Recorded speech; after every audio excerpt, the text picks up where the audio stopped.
Ang kamote ay isa sa mga pinakamasustansya at masarap na pagkain na maaari mong kainin. Ito ay kilala rin bilang sweet potato o sweet yam sa Ingles, ay isang uri ng gulay na mayaman sa bitamina, mineral, fiber, at antioxidants na makakatulong sa iyong kalusugan at kagandahan. Ang kamote ay isa sa mga halamang ugat na dapat nating pahalagahan at tangkilikin. Ayon sa USDA, ang isang malaking sweet potato, 180 gramo, ay naglalaman ng mga sumusunod na nutrients. Calories, 162 tubig, 77% protein, 3.6 na gramo carbs, 37 gramo. Sugar, 5.4 na gramo fiber, 3.9 na gramo fat, 0.1 na gramo. Ang kamote ay isa sa mga halamang ugat na dapat nating pahalagahan at tangkilikin. Dahil isa ito sa mahusay na pinagkukunan ng vitamin C, vitamin A, at potassium.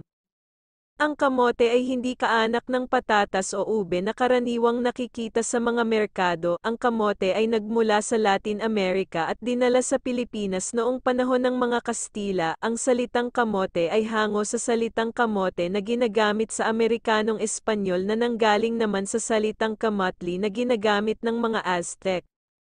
Ang kamote ay may iba't ibang kulay at hugis depende sa uri nito. Mayroong puti, dilaw, orange, lila, at pula ang kulay ng balat at laman nito. Mayroon ding bilog, haba-haba, manipis, o makapal ang hugis nito. Ang kamote ay maaaring kainin ng hilaw o luto. Ito ay maaaring pakuluan, prituhin, ihawin, ihalo sa tinola o sinigang, gawing tinapay o kakanin, o gawing matamis na panghimagas. Narito ang 10 benepisyo sa kalusugan ng kamote. 1. Nakakapagpababa ng blood sugar level. Ang kamote ay may mataas na nilalaman ng fiber at resistant starch na nakakatulong sa pagkontrol ng blood sugar level sa katawan. Ang fiber ay nagpapabagal ng pag-absorb ng glucose sa dugo, habang ang resistant starch ay nagpapababa ng insulin resistance at inflammation. Ang kamote ay mabuting pagkain para sa mga taong may diabetes o pre-diabetes. 2. Nakakapagpabuti ng digestive health. Ang fiber at resistant starch sa kamote ay nakakatulong din sa pagpapanatili ng maayos na digestive system. Ang fiber ay nagpapadami ng good bacteria sa bituka, habang ang resistant starch ay nagpapalakas ng intestinal barrier at immune system. Ang kamote ay maaaring makatulong sa pag-iwas o paggamot sa mga sakit tulad ng constipation, irritable bowel syndrome, at inflammatory bowel disease. 3. Nakakapagpataas ng immune system. Ang kamote ay mayaman sa bitamina A at C na mahalagang antioxidants para sa immune system. Ang bitamina A ay nakakatulong sa pagprotekta sa mga mucous membranes at skin mula sa mga infection, habang ang bitamina C ay nakakatulong sa paggawa ng white blood cells na lumalaban sa mga mikrobyo. Ang kamote ay maaaring makatulong sa pag-iwas o paglaban sa mga sakit tulad ng sipon, ubo, trangkaso, at iba pa.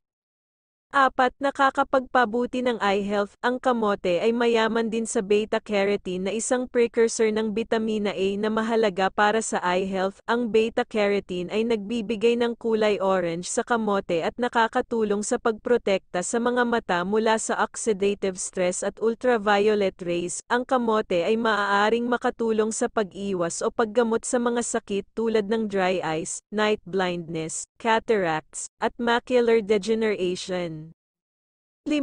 Nakakapagpabuti ng skin health. Ang kamote ay mayaman din sa iba pang antioxidants tulad ng vitamin E, anthocyanins, chlorogenic acid, at polyphenols na nakakatulong sa pagprotekta at pagpapaganda ng balat. Ang mga antioxidants na ito ay nakakatulong sa pagpigil sa premature aging, wrinkles, sun damage, acne, inflammation, at skin cancer. Ang kamote ay maaaring makatulong sa pagbibigay ng mas malusog, mas makintab, at mas magandang balat.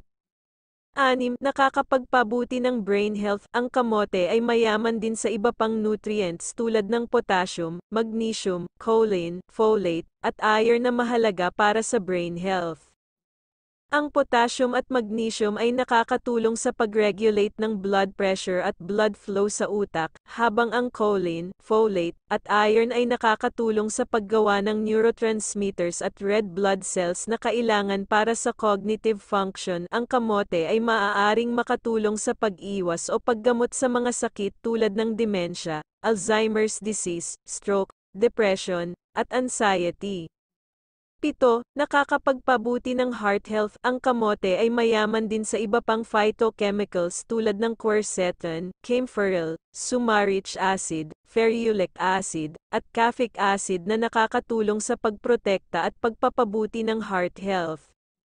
Ang mga phytochemicals na ito ay nakakatulong sa pagbawas ng cholesterol level, blood pressure, inflammation, oxidative stress, platelet aggregation, at blood clotting na mga risk factors para sa heart disease. Ang kamote ay maaaring makatulong sa pag-iwas o paggamot sa mga sakit tulad ng hypertension, atherosclerosis, angina pectoris, myocardial infarction, at cardiac arrest. 8. Nakakapagpabuti ng bone health. Ang kamote ay mayaman din sa iba pang minerals tulad ng calcium, phosphorus, manganese, zinc, copper, selenium, na mahalaga para sa bone health. Ang calcium ay nakakatulong sa pagbubuo ng bone matrix, habang ang phosphorus, manganese, zinc, copper, selenium, ay nakakatulong sa pag-activate ng enzymes na kailangan para sa bone metabolism. Ang kamote ay maaaring makatulong sa pag-iwas o paggamot sa mga sakit tulad ng osteoporosis, osteomalacia, rheumatoid arthritis, gout, at fractures.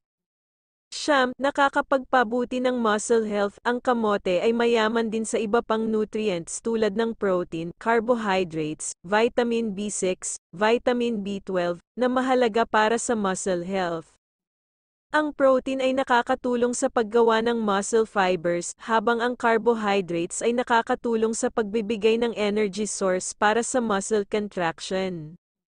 Ang vitamin B6 ay nakakatulong sa pag-convert ng glycogen to glucose para magamit bilang fuel para sa muscles, habang ang vitamin B12 ay nakakatulong sa paggawa ng red blood cells na nagdadala ng oxygen sa muscles. Ang kamote ay maaaring makatulong sa pag-iwas o paggamot sa mga sakit tulad ng muscle weakness, muscle cramps, muscle wasting, muscle injury, at muscle soreness.